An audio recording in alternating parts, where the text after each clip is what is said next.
Welcome to Standard Academy. This is our lecture 14, class 9 mathematics. Today exercise is 2.5. Lecture शुरू करने से पहले पढ़ने लिखने और सीखने के अमल को जारी रखना है। चैनल को ज़्यादा से ज़्यादा शेयर करना है ताकि ज़्यादा से ज़्यादा बच्चे सीख सकें। बेल का आइकन दबाएं और चैनल को सब्सक्राइब करें और ताकि हर एक नोटिफिकेशन आपको मिलती रहे। सो 2.5 एक नई मैथमेटिक्स डिफाइन करती है जो कि कॉम्प्लेक्स नंबर की सूरत में है। बेसिकली कॉम्प्लेक्स नंबर सब अगर तमाम नंबर्स का प्रिंसिपल कहा जाए तो क्योंकि कॉम्प्लेक्स नंबर से ही बाकी तमाम नंबर्स हैं, लेकिन क्योंकि हम रियल नंबर्स को ज्यादा डिस्कस करते हैं, अब रियल नंबर में तमाम नंबर्स रियल नंबर्स का अगर स्क्वायर किया जाए तो वो एक पॉजिटिव नंबर देते हैं, लेकिन कुछ क्वाड्रेटिक इक्वेशंस ऐसी हैं जिनका हम स्क्वायर करें उसके बावजूद भी वो नेगेटिव आंसर देती है। जैसे आपके पास अगर x स्क्वायर प्लस 1 हो equal to 0, so x square is equal to -1, और हम ये जानते हैं कि x जब भी किसी टर्म का स्क्वायर किया जाए तो वो नेगेटिव वैल्यू नहीं देती जबकि पॉजिटिव वैल्यू देती है। सो हमारे पास यूं अगर इसका सॉल्यूशन निकाला जाए, हमारे पास इसका सॉल्यूशन बनेगा √-1 या +-1। सो अगर आपके पास ये सॉल्यूशन है, सो यहाँ पे जब हमें इस तरह के नंबर से वास्ता पड़ा तो साइंटिस्ट को, मैथमेटिशियंस को नए नंबर्स के बारे में सोचना पड़ा जो कि इमेजिनरी नंबर के फॉर्म में या कॉम्प्लेक्स नंबर के फॉर्म में इंट्रोड्यूस कराए गए। तो सबसे पहले जो कॉम्प्लेक्स नंबर का इस्तेमाल किया वो है लियोनार्ड आयलर था।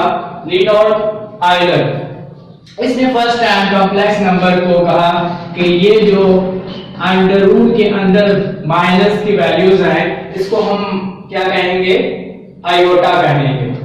सो आयोटा की वैल्यू होती है -√1। सो अब इस तरह की जितनी भी वैल्यू जिनका स्क्वायर लें और स्क्वायर के फॉर्म में आंसर माइनस में हो, सो उनको हम इमेजिनरी नंबर कहेंगे। सो बेसिकली इमेजिनरी नंबर से ही तमाम नंबर्स निकाले गए हैं। इमेजिनरी नंबर्स को अगर आप फर्दर, आपके पास दो तरह के हैं। अब इमेजिनरी नंबर का आप लोगों को पता है कि अगर आपके पास इस तरह का नंबर हो a प्लस आयोटा b, तो इसको हम रियल पार्ट कहते हैं और इसको हम क्या कहते हैं, इमेजिनरी पार्ट कहते हैं। सो यहां से मैं यूं लिख सकता हूं कि अब ये वाला पार्ट जो है ये प्योर इमेजिनरी है। सो यहां से प्योर इमेजिनरी नंबर है, इमेजिनरी नंबर, और ये जो है हमारे पास रियल पार्ट है। रियल पार्ट से फर्दर आपके पास दो तरह के नंबर होते हैं। एक नंबर है रैशनल नंबर और एक आपके पास है इरैशनल। और रैशनल से फर्दर हमारे पास जो नंबर है वो है इंटीजर्स, और इंटीजर में फर्दर आपके पास जो नंबर आते हैं वो है होल नंबर और नेचुरल नंबर आपके पास है। होल नंबर और नेचुरल नंबर, होल नंबर 0 से स्टार्ट होते हैं और नेचुरल नंबर 1 से स्टार्ट होते हैं। सो हमारे पास ये तमाम इसकी जो क्लासिफिकेशन है नंबर की ये है। सो हम यहां से ये कह सकते हैं कि कॉम्प्लेक्स नंबर से रियल नंबर है। सो हम ये कह सकते हैं real set is of imaginary को हम कॉम्प्लेक्स C से रिप्रेजेंट कर देते हैं। रियल सबसेट है इमेजिनरी नंबर का। सो अब आपके पास ये जो पार्ट है इसको हम रियल पार्ट और इसको इमेजिनरी पार्ट कहते हैं। और ये A B जो है ये रियल है, बजाते खुद A B जो कोएफिशिएंट है ये रियल नंबर है। A भी रियल नंबर है, B भी रियल नंबर है, लेकिन इस इमेजिनरी होने की वजह से इसको इमेजिनरी पार्ट कहा जाता है। तो अब अगर हमें कॉम्प्लेक्स नंबर का कॉन्जुगेट लेना हो तो हम कॉन्जुगेट कैसे लेंगे? लेट कर लेते हैं कि ये जो कॉम्प्लेक्स नंबर है ये z के बराबर है और z बार ले लेंगे दोनों साइड पे, और जो z बार है ये हमारे पास आयोटा वाली टर्म के साइन चेंज करेंगे। So z bar which is equal to, ये रियल पार्ट है तो ये ऐसी ही रहेगी और ये साइन चेंज हो जाएंगे माइनस आयोटा b। सो ये हमारे पास एक कॉम्प्लेक्स नंबर का कॉन्जुगेट है। सो इसके बाद अगर आपको ये कहा जाए कि ये एक कॉम्प्लेक्स नंबर है और इस कॉम्प्लेक्स नंबर के आप रियल पार्ट और इमेजिनरी पार्ट बताएं, सो आप रियल पार्ट ऑफ z वो हमारे पास यहाँ पे बच्चों a है और imaginary part of z, imaginary part of z जो है वो हमारे पास इसमें b है। सो कुछ प्रॉपर्टीज है कॉम्प्लेक्स नंबर के कि z1 z2 के बराबर है, z1 z2 के बराबर है। लेट्स सपोज z1 है आपके पास a प्लस आयोटा b और z2 है हमारे पास c प्लस आयोटा d। ये कब बराबर होंगे? अगर a बराबर हो c के और हमारे पास b बराबर हो d के, तब ये हमारे पास z1 इक्वल होता है z2 के। सो z1 इक्वल है z2 के। अब अगर कॉन्जुगेट की कुछ प्रॉपर्टीज हैं कि अगर किसी भी टर्म्स का 2 टाइम्स कॉन्जुगेट लिया जाए, लेट्स सपोज इस टर्म का मैं अगेन कॉन्जुगेट लेता हूं, कॉन्जुगेट और conjugate, so a plus sorry minus iota b conjugate, तो z bar is a plus iota b। सो आप देखें जो हमने z लेट किया था, सो ये अगेन वो आ गया। इसका मतलब है किसी भी टर्म का अगर डबल कॉन्जुगेट लेंगे तो अगेन नंबर रिपीट होगा।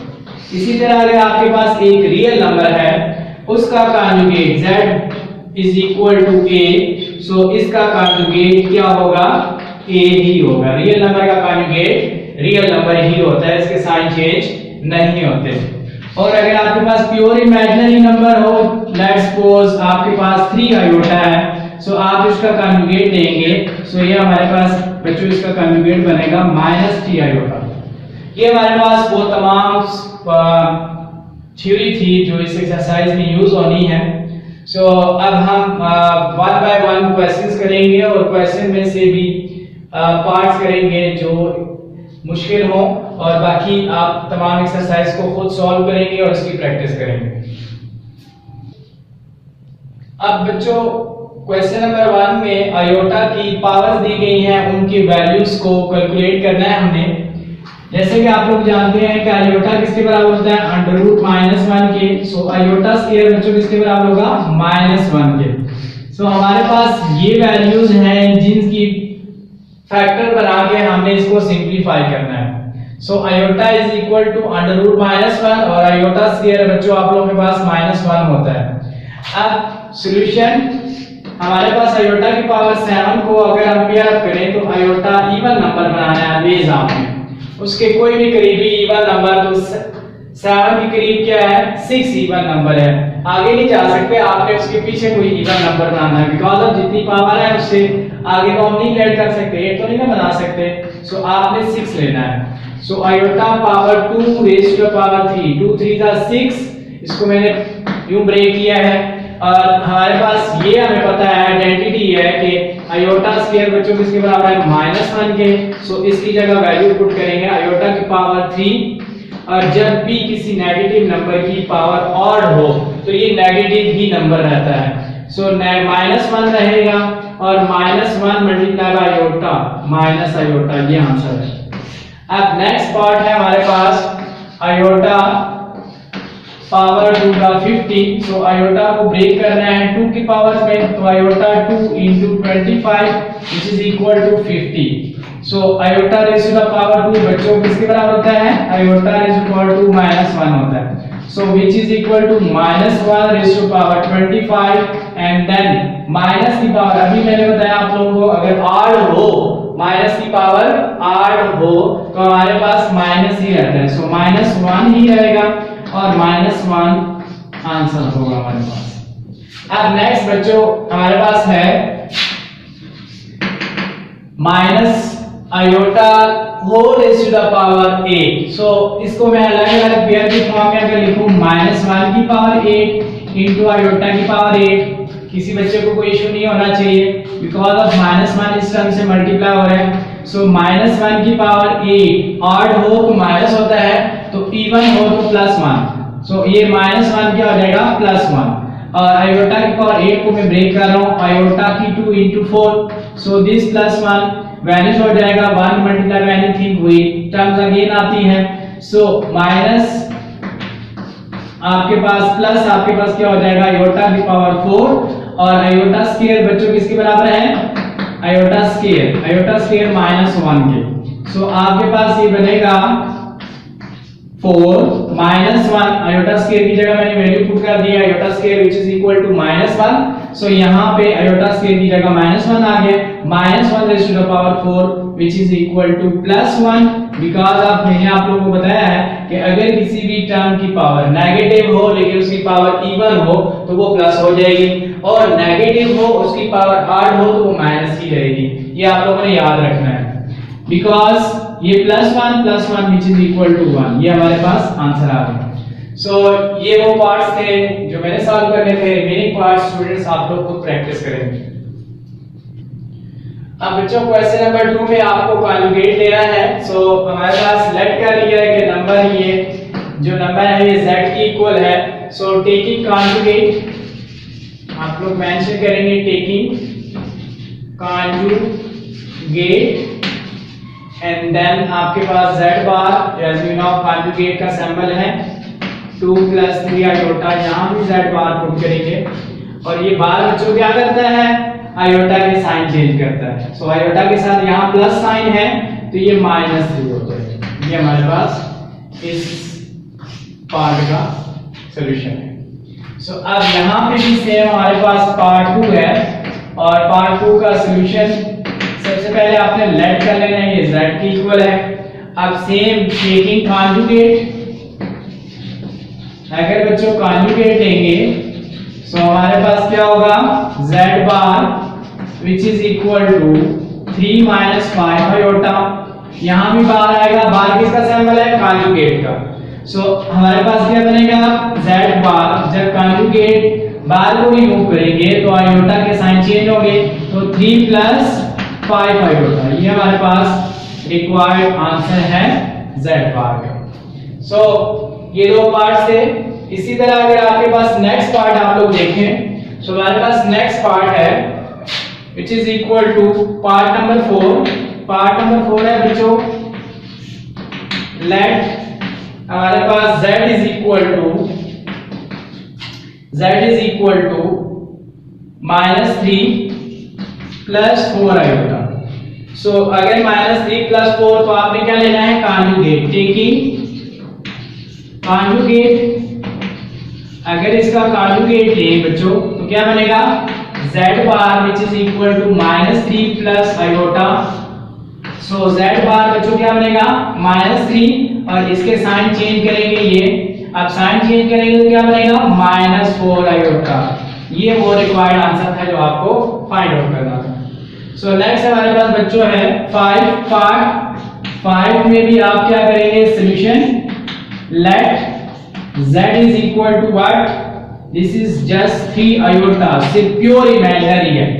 ऐसे इक्वेशन जिनमें a + आयोटा b के a पार्ट 0 हो, a is equal to 0, just b part हो, आयोटा का पार्ट हो इमेजिनरी, इसको बच्चों हम कहते हैं प्योर इमेजिनरी। प्योर इमेजिनरी क्या कहेंगे इसको, प्योर इमेजिनरी। सो ये प्योर इमेजिनरी z है, प्योर इमेजिनरी है तो टेकिंग कॉन्जुगेट लेंगे -3 आयोटा का conjugate. So z bar is equal to +3 iota. ये आपके पास रिक्वायर्ड आंसर है। अब बच्चों हमारे पास है क्वेश्चन नंबर 3, जिसमें आपने रियल पार्ट और इमेजिनरी पार्ट बताने हैं गिवन कॉम्प्लेक्स नंबर के। तो कॉम्प्लेक्स नंबर में ऐसे इस पार्ट को हम क्या कहेंगे रियल पार्ट, और जिसके साथ आयोटा है उसको इमेजिनरी पार्ट कहेंगे। सो हमारे पास जस्ट आपने रियल पार्ट ऑफ z क्या होगा हमारे पास 1 होगा, और imaginary part imaginary part of z वो क्या होगा बच्चों, यहाँ पे आयोटा के साथ कोफिशिएंट जो होंगे वो हमारे पास इमेजिनरी पार्ट होगा, तो यहाँ कोफिशिएंट 1 है, सो +1 इमेजिनरी पार्ट है। नेक्स्ट हमारे पास z की है, सबसे पहले ये z की कॉम्प्लेक्स नंबर है कोई, और फिर उसके बाद रियल पार्ट बताना है, real part of z which is equal to -1, और इमेजिनरी पार्ट बच्चों हो जाएगा imaginary part of z which is equal to -2। So ये आपके पास रियल पार्ट और इमेजिनरी पार्ट को आपने ऐसे सेपरेट करके बताना है, बाकी तमाम पार्ट्स आप लोगों ने खुद सॉल्व कर दिए। अब पार्ट नंबर 5 में बच्चों यहाँ आप अगर देखें यहाँ पे रियल पार्ट 0 है, सो अब आप यहाँ पे रियल पार्ट अगर रियल पार्ट ऑफ z लिखें तो रियल पार्ट z 0 होगा, और इमेजिनरी पार्ट बच्चों क्या होगा, इमेजिनरी पार्ट ऑफ z -3 होगा। और यहाँ पे आप अगर देखें तो हमारे पास रियल पार्ट ऑफ z क्या होगा 2, और इमेजिनरी पार्ट बच्चों क्या होगा ये 0। सो ये क्वेश्चन नंबर 3 के वो तमाम पार्ट्स थे जो सॉलिड सॉल्यूशन रिक्वायर्ड था वो मैंने कर दिए हैं। 2 सॉल्यूशंस आप लोगों के लिए छोड़े हैं, आप लोगों ने प्रैक्टिस करना है। सो बच्चों ये question number 4 last question of this exercise, आपने एक 2 रियल नंबर दिए हैं जिसमें इक्विलिटी की साइन है, इट्स मीन कि ये जो इसका जो रियल पार्ट है वो इसके रियल पार्ट के बराबर है, और इसका जो इमेजिनरी पार्ट है वो इसकी इमेजिनरी पार्ट के बराबर है। सो यहाँ से हम पहले रियल पार्ट इकट्ठा कर लेते हैं, x + 1 ये रियल है, और प्लस y आयोटा y ये इमेजिनरी पार्ट है, 4 - 3 आयोटा, दैट इज 4 - 3 आयोटा। अब थोड़ी देर पहले मैंने आप लोगों को बताया कि अगर z1 सपोज करें z2 की इक्वल है, सो z1 a + आयोटा b है, और फिर हमारे पास अगर ये है c + आयोटा d, सो ये कब इक्वल होंगे, जब a c की इक्वल होगा और b d की इक्वल होगा। सो यहाँ से मैं ये a है और ये c है सपोज कर लेते हैं, सो a = c और b = what d। सो अब यहाँ पे हम क्या कर लेते हैं, दिस इंप्लाइज कंपेयरिंग, यहाँ मेंशन कर देंगे आप comparing real and imaginary parts.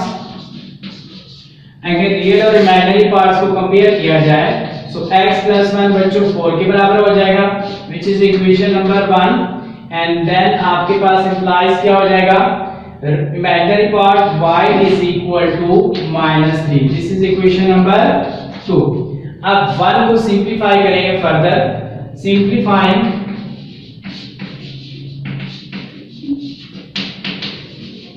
Equation 1, अगर इक्वेशन 1 को सिंप्लीफाई करो बच्चों, सो x is equal to 4 - 1 which is equal to 3। सो हमारे पास रियल x एंड y की वैल्यू निकालनी थी, x and y which is equal to x बच्चों क्या है हमारे पास 3 और y क्या है बच्चों -3। सो ये वो रिक्वायर्ड सॉल्यूशन था जो हमने फाइंड करना था। That's all from lecture number 14। Channel को लाइक करें, सब्सक्राइब करें और शेयर करें ताकि ज्यादा से ज्यादा स्टूडेंट सीख सकें। पढ़ने लिखने और सीखने के अमल को जारी रखना है। Thank you.